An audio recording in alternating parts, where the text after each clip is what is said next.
जय मां कामाख्या। कामाख्ये वरदे देवी नीलपर्वतवासिनी त्वं देवी जगत माता योनि मुद्रे नमस्तुते। कामाख्ये काम संपन्ने कामेश्वरी हर प्रिये कामनाम देहि में नित्यम कामेश्वरी नमस्तुते।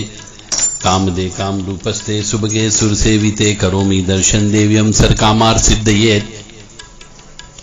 ओम महेशानी महामाये चामुंडे मुंडमालिनी आयु आरोग्य ऐश्वर्य देहि में देवी परमेश्वरी।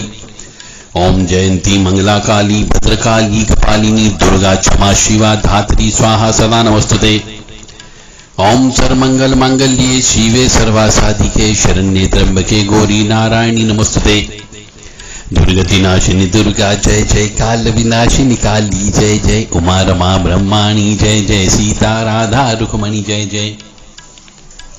महालक्ष्मी नमस्तुभ्यं सुरेश्वरी हरि प्रिय नमस्तुभ्यं दयानिधि। काली काली महाकाली काली के पापनाशिनी खड़ग हस्ते मुंड हस्ते काली काली नमस्तुते। काली काली महाकाली काली के परमेश्वरी सर्वानंद करी देवी नारायणी नमस्तुते। नीरहार हार धन सार सुधाकरम महाकल्याणम दा कनक चंपक दाम्बुशाम उतुंग पिनिक चुकुंब मनोहरांगी वाणी नमामि मनसा वत्सा विभूते। ओम ऐं सरस्वत्यै नमः। ओम ह्रीं दुंदुर्गाय नमः। या जल जल प्रज्जल अग्नि रूपाय ओम हौं ह्रीं सिं ज्वाला देवी नमः। देवी प्रपन्नताति हरे प्रसीद प्रसीद मातर्ग जोखिलस्य प्रसीद विश्वेश्वरी पाहि विश्वन्तमीश्वरी देवी चराचरस्य। शुभम करोति कल्याणम आरोग्यम धन संपदा शत्रुबुद्धि विनाशाय दीप ज्योति नमस्तुते। योनि मात्र शरीराय कुंजवासिनी कामदा रजस्वला महातेजा कामाक्षी ध्यायताम सदा। या देवी सर्वभूतेषु लक्ष्मी रूपेण संस्थिता नमस्तस्यै नमस्तस्यै नमस्तस्यै नमो नमः।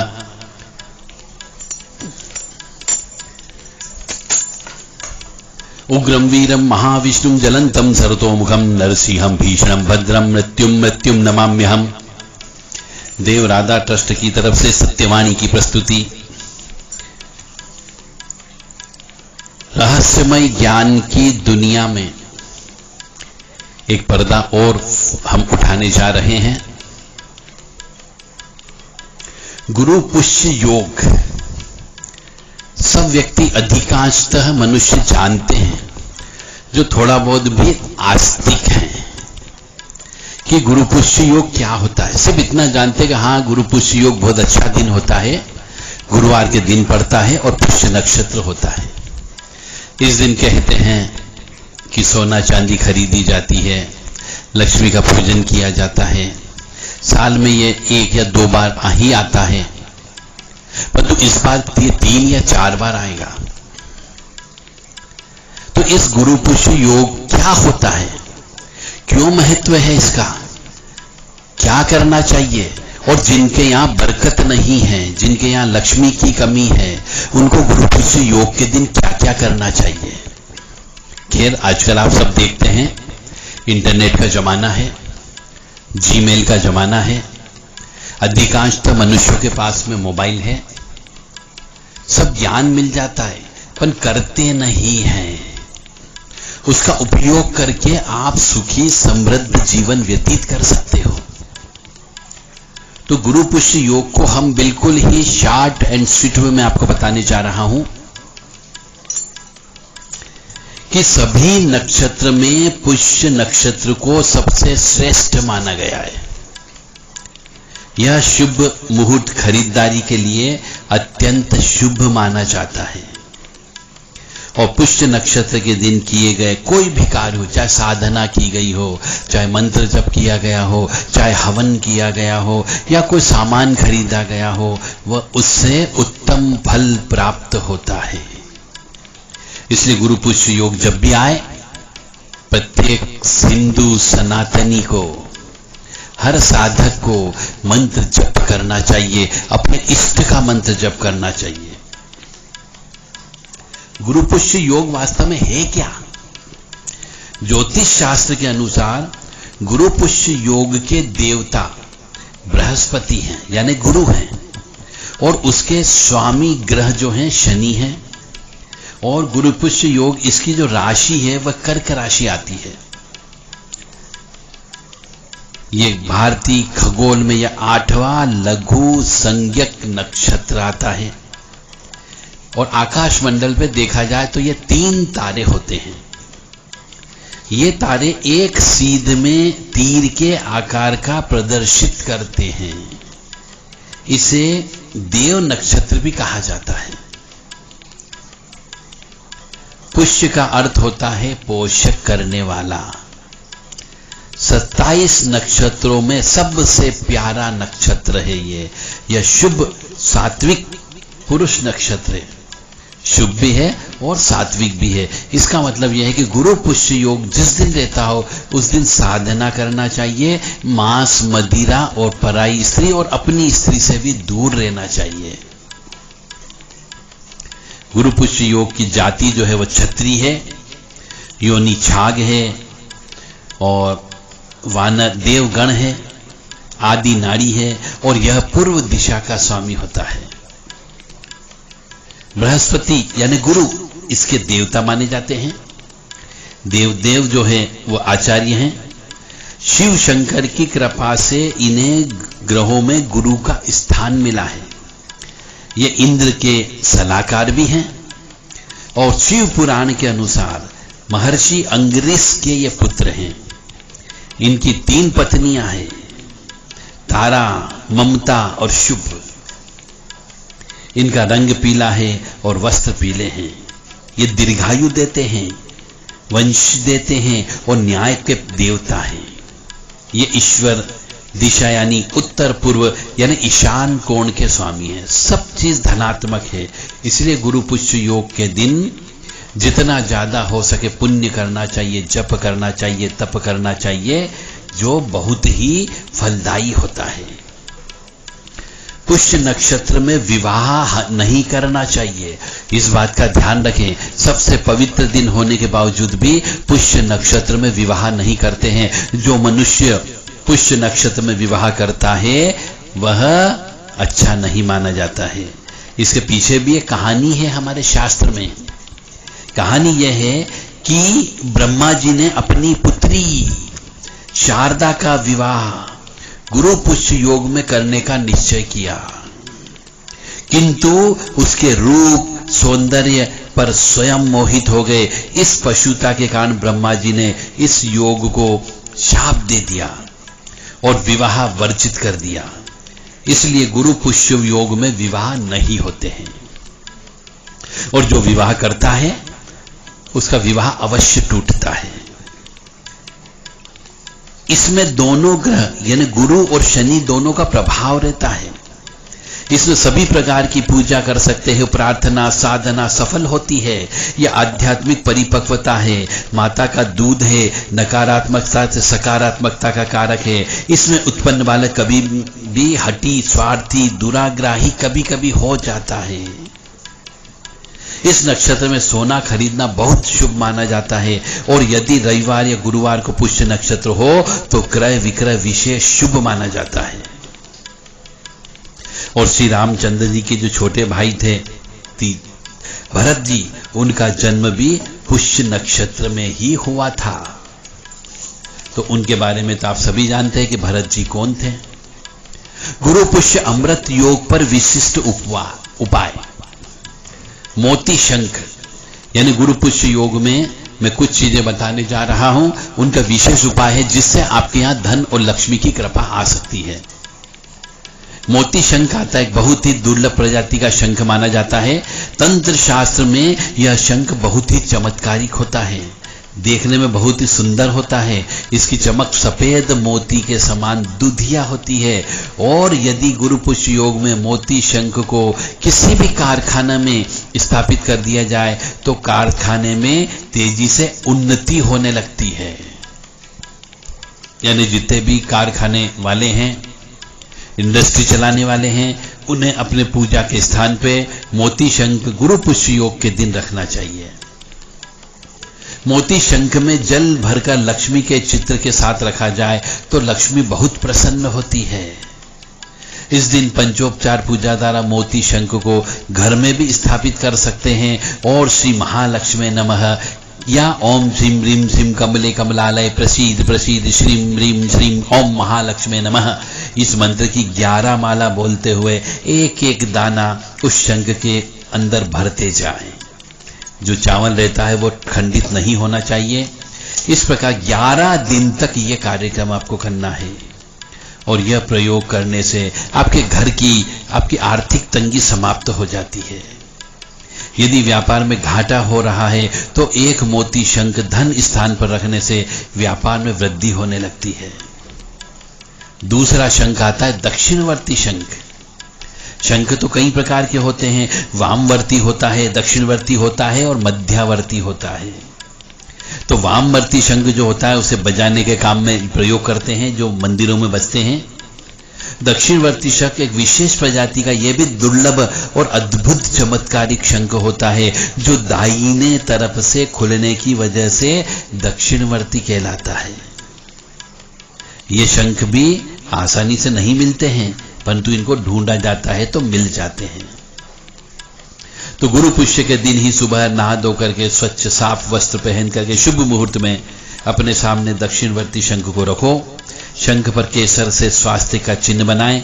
इसके बाद एक मंत्र जो मैं बोलने जा रहा हूं, ओम ह्रीं श्रीं दारिद्र विनाशिन्ये धन धान्य समृद्धि देही देही नमः, ये मंत्र बोलते हुए उसकी पूजा करना है। और इस मंत्र को बोलते हुए एक एक चावल उस शंख के अंदर डालते जाएं। इस तरह दीपावली की रात तक रोज एक माला जप करें और उसमें चावल के दाने भरते जाएं। तो पहले दिन का जप समाप्त होने के बाद शंख में जो चावल है वो उसी में रहने दें। फिर दूसरे दिन जब बैठें तब वो पहले दिन के चावल एक डिब्बी में भर लें और दूसरे दिन फिर चावल भरें। फिर दूसरे दिन के चावल एक डिब्बी में भर लें और तीसरे दिन फिर एक एक मंत्र बोलते हुए एक एक दाना उसके अंदर डालते रहें। इस प्रकार से यह प्रयोग दिवाली की रात तक आपको करना है। और वो जितने भी चावल आपके पास निकलेंगे उन सब चावल के साथ में उस शंख को किसी भी फैक्ट्री में, किसी भी कारखाने में, ऑफिस में या घर पे उसको स्थापित कर दे। घर में कभी भी धन की कमी नहीं रहेगी। तीसरा प्रयोग है गुरु पुष्य योग का कि पारदेश्वर लक्ष्मी आती है।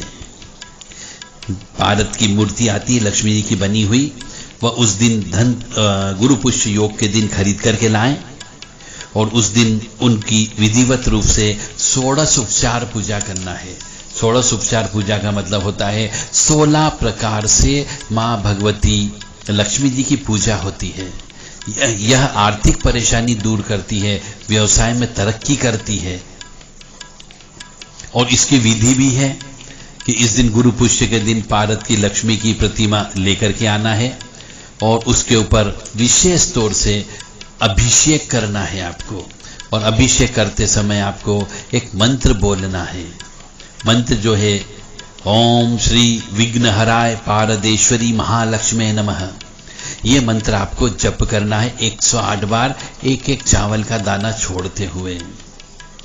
या फिर लाल गुड़हल के पुष्प ला करके उनके ऊपर चढ़ाएं और इस प्रकार से जो चावल के दाने रहेंगे वो उस लक्ष्मी जी की, पारदेश्वर की जो लक्ष्मी जी रहेगी पारद की, उसके साथ में रख दें और उसको भी नियत स्थान पर उसको रख दें। इससे भी घर के अंदर धन धान्य परिपूर्ण रहेगा। अब इसके बाद आता एकाक्षी नारियल। यह नारियल भी एक प्रकार का नारियल है। इसका प्रयोग अधिकांशतः तंत्र में प्रयोग होता है। इसके ऊपर एक आंख के समान एक चिन्ह होता है, इसलिए इसे एकाक्षी नारियल बोला जाता है ना, एक आंख वाला नारियल। इसे धन स्थान पर कहीं पर भी रख सकते हैं। इसे साक्षात लक्ष्मी का स्वरूप माना जाता है। गुरु पुष्य के दिन यदि इसे विधि विधान से घर में स्थापित कर लिया जाए तो उसके घर में कभी भी पैसे की कमी नहीं होती है। और इसके लिए भी केसर की आवश्यकता होगी। 16 उपचार के रूप में इसकी पूजा करना है। लाल वस्त्र लेना है आपको और लाल रेशमी वस्त्र के ऊपर जो है केसर से ये मंत्र लिखना है। ओम श्रीं ह्रीं क्लीं ऐं महालक्ष्मी स्वरूपाय एकाक्षी नारी के राय नमः, सर्व सिद्धिं देहिं कुरुम कुरुम स्वाहा। ये मंत्र उस रेशमी वस्त्र के ऊपर लिख दें केसर से और उसके बाद इसकी नारियल की 16 उपचार पूजा करें और रेशमी वस्त्र में बांध करके गुलाब की पंखुड़ी के साथ में इसको रख दें। फिर पूजा करें ओम ऐं ह्रीं श्रीं एकाक्षी नारिकेराय नमः। और इसको भी फिर जो है आपका जहाँ पे तिजोरी होती है, धन धान्य का स्थान होता है, वहाँ पर इसको रख दें। तो कभी भी आपके घर में पैसे की कमी नहीं होगी। और रोजाना आपको एक मंत्र दे रहा हूं, इस मंत्र की एक माला रोज जप करना है। ओम ह्रीं श्रीं क्लीं ऐं एकाक्षाय श्रीफलाय भगवते विश्वरूपाय सर्वयोगेश्वराय त्रैलोक्यनाथाय सर्वकाय प्रदाय नमः। ये मंत्र बोलना है रोजाना, तो आपके यहाँ पे हमेशा लक्ष्मी की कृपा बनी रहेगी। एक इसके अलावा एक लघु नारियल भी आता है जायफल के बराबर। ये नारियल बहुत छोटा है, इसका भी तंत्र में प्रयोग होता है और इसको भी ला करके आपको इस 16 उपचार पूजा करना है। इसके साथ में माता लक्ष्मी श्री हरि विष्णु दोनों का ध्यान करें। माता जी की पूजा जब भी करें लक्ष्मी की, हमेशा केसर का प्रयोग अवश्य होता है। और उसके बाद में ओम श्रीं श्रीये नमः इस मंत्र का जप करना है लघु नारियल के ऊपर। और इसको भी चावल के साथ में सफेद कपड़े में बांध करके आप रख दें, तो भी आपके यहाँ घर पर कभी भी धन की कमी नहीं रहेगी। यदि गुरु पुष्य नक्षत्र पर मोती शंख में जल भरकर लक्ष्मी जी की मूर्ति के पास रखा जाए तो अन्नपूर्णा देवी अत्यंत खुश होती है। आपके यहाँ कभी भी अन्न की कमी नहीं होगी। चाहे कितना ही खर्च करो, कितना ही खिलाओ, हमेशा पैसा आता रहेगा और अन्नपूर्णा का भंडार भरा रहेगा। गुरु पुष्य योग के समय पे मां लक्ष्मी जी के धन प्राप्ति मंत्र का जप कमल गट्टे की माला के साथ 108 बार करना चाहिए। इससे आपके धन के द्वार खुल जाते हैं। मां लक्ष्मी को कमल का पुष्प अत्यंत प्रिय है, अतः उस कमल के पुष्प की पंचोपचार पूजा करके या 16 उपचार पूजा करके कमल का पुष्प और सफेद मिठाई अर्पित करें। गुरु पुष्य नक्षत्र के समय पे अपाम मार्ग के पौधे का माथे पर तिलक लगाने से सम्मोहन शक्ति बढ़ती है। इससे आपकी बात दूसरे लोग मानने लगेंगे। जिनको वशीकरण चाहिए उनको गुरु पुष्य योग के दिन अपाम मार्ग के पौधे को घीस करके उसका तिलक बना लें और उसी दिन से तिलक लगाना प्रारंभ कर दे। वशीकरण की शक्ति बढ़ जाएगी। और गुरु पुष्य युग मुहूर्त में आप यदि धन संचय करने वाली तिजोरी में अपा मार्ग की जड़ रखोगे तो यह तिजोरी आपके लिए भाग्यशाली रहेगी और धन खींचने का साधन बन सकती है। गुरु पुष्य योग के दिन माला से मंत्र जप का सही दिन होता है। आप किसी भी मंत्र को जप द्वारा इस गुरु पुष्य योग में सिद्ध कर सकते हो। यानी गुरु पुष्य योग बहुत ही इंपॉर्टेंट दिन होता है। साल में 2 या 3 बार ही आता है। इस बार एक बार निकल चुका है, 3 बार और आने की संभावना है। यदि आप चाहें तो पहले से तैयारी करके रखें और गुरु पुष्य योग जब भी आएगा उसका लाभ अवश्य उठाएं। ये आपके लिए बहुत ही महत्वपूर्ण और इम्पॉर्टेंट ज्ञान है। जिनके यहाँ बरकत नहीं है, जिनके यहाँ तंत्र विद्या से आप कंगाल हो चुके हो, जिनका पैसा लोग बाग खा चुके हैं, जिनकी फैक्ट्री चलते चलते बंद हो गई हो और जिनके यहाँ पे पैसे की बहुत ज्यादा तंगाई हो, वो मनुष्य इसका उपयोग अवश्य करें। जो मंत्र हैं, यदि किसी को मंत्र चाहिए तो मेरे से संपर्क कर सकता है। मंत्र मैं अवश्य उनको उपलब्ध करा दूंगा। मां भगवती महालक्ष्मी आपके ऊपर कृपा बरसाए। और एक और विशेष प्रयोग मैं आपको दे रहा हूं महालक्ष्मी का। वो प्रयोग करने पर भी आपको निश्चित तौर से धन की प्राप्ति अवश्य होगी। महालक्ष्मी नमस्तुभ्यम नमस्तुभ्यम सुरेश्वरी हरि प्रिय नमस्तुभ्यम नमस्तुभ्यम दयानिधि। ये बहुत छोटा सा मंत्र है, इसमें संस्कृत भी बहुत कम है। आप इस मंत्र को याद करके रोजाना 5 माला इस मंत्र की जप करें। रोज जाना करना है और कपूर अवश्य जलाएं। फिर देखो आपके यहाँ की धन की कमी नहीं होगी। कोई पूजा पाठ नहीं बोल रहा हूं मैं, कोई हवन करने का नहीं बोल रहा हूं, सिर्फ जप करने का बोल रहा हूं कि महालक्ष्मी नमस्तुभ्यम नमस्तुभ्यम सुरेश्वरी हरि प्रिय नमस्तुभ्यम नमस्तुभ्यम दयानिधि। इस मंत्र का जप करें 5 माला रोजाना। तो आपको निश्चित तौर से महालक्ष्मी की कृपा अवश्य प्राप्त होगी। क्योंकि जब एक ही शक्ति को आप बार बार आह्वान करोगे, बार बार उस मंत्र की आवृत्ति करोगे, तो उस मां को अवश्य आपके पास चल के आना ही पड़ेगा और वो आएगी और आपके ऊपर कृपा अवश्य बनाएगी। आपको किसी के पास जाने की जरूरत नहीं। मैं बार बार आपको बोल रहा हूं, आप खुद सक्षम बनो। क्यों खुद अपने पैरों पे खड़े नहीं हो सकते? खुद क्यों नहीं कर सकते? मंत्र जप, घी का दीपक लगाइए और मंत्र जप करना प्रारंभ कर दीजिए। कोई मुहूर्त मत पूछिए। सर्वार्थ सिद्धि योग, अमृत सिद्धि योग, गुरु पुष्य योग, इनसे ये प्रारंभ कर दीजिए। लक्ष्मी की कृपा अवश्य बरसेगी। महालक्ष्मी का एक और टोटका बता देता हूं। महालक्ष्मी अष्टकम होता है, आपने सुना भी होगा। नमस्ते अस्तु महामाय श्रीपीठे सूर्यपूजिते शंख चक्र गदा हस्ते महालक्ष्मी नमस्तुते। नमस्ते गरुड़ारूढ़े कोलासुर भयंकरी सर्पाफरे देवी महालक्ष्मी नमस्तुते। सर्वज्ञ सर्वरदे सर्वदुष्ट भयंकरी सर्वदुखरे देवी महालक्ष्मी नमस्तुते। सिद्धि बुद्धि प्रदे देवी भुक्ति मुक्ति प्रदायिनी मंत्र मूर्ते सदा देवी महालक्ष्मी नमस्तुते। अद्यंतर हिते देवी अद्य शक्ति महेश्वरी योग जय योग संभुते देवी महालक्ष्मी नमस्तुते। स्त्रीशुष महारोदे महाशक्ति महोदरे महापापहरे देवी महालक्ष्मी नमस्तुते। श्वेतांबरधरा देवी नाना अलंकार भूषिते जगत स्थिते जगत मात्र देवी महालक्ष्मी नमस्तुते। पद्मासन स्थिते देवी परम ब्रह्म स्वरूपिणी परमेश्वरी जगत मात्र देवी महालक्ष्मी नमस्तुते। ये 8 दोहे हैं। इन 8 दोहों को भी रोजाना यदि एक कोई भी मनुष्य एक माला रोज करता हो और कपूर जला देता हो उसके बाद में, तो निश्चित तौर से उसके यहां भी धन की कमी नहीं होगी, घर में सुख शांति अवश्य होगी। परंतु मैं पुनः कहूंगा, मासिक धर्म के नियमों का पालन अवश्य करना है। यदि आपके घर में मासिक धर्म के दौरान आपकी मां, बहन, बेटी, पत्नी या कोई भी स्त्री यदि खाना बनाती हो, उस अवस्था में रहते हुए, रजस्वला अवस्था में रहते हुए, महामारी की अवस्था में रहते हुए, तो ये सब पूजा पाठ सब बेकार। यदि आप शुद्धता, स्वच्छता, पवित्रता नहीं रखते हो तो आपकी सब पूजा पाठ बेकार है। आपकी पूजा नहीं लगेगी। आपकी पूजा प्रेत ले जाएंगे, पिशाच लेकर के चले जाएंगे, पितृ लेकर के चले जाएंगे, देवी देवता तक आपकी पूजा नहीं पहुंचेगी। मैं बार बार सबसे प्रार्थना करता हूं कि यदि घर के अंदर सुख, समृद्धि, शांति चाहिए, आपको धन चाहिए, आपको कंगाल नहीं रहना है, ऋणी नहीं रहना है, तो मासिक धर्म के नियमों का पालन अवश्य करो। और यदि आपको नियम नहीं मालूम है तो मेरे से किताब आप मंगा सकते हो जो निःशुल्क है। सिर्फ आपको 100 रुपए पोस्टेज चार्जेस देना है। मैं आपको किताब आपके पते पर भेजूंगा। आप मुझसे किताब मांग सकते हैं कि मासिक धर्म के क्या नियम है। सिर्फ आपको 100 रुपए हमें भेजना है पोस्टल चार्जेस के रूप में। किताब की कोई कीमत नहीं है, निःशुल्क किताब है।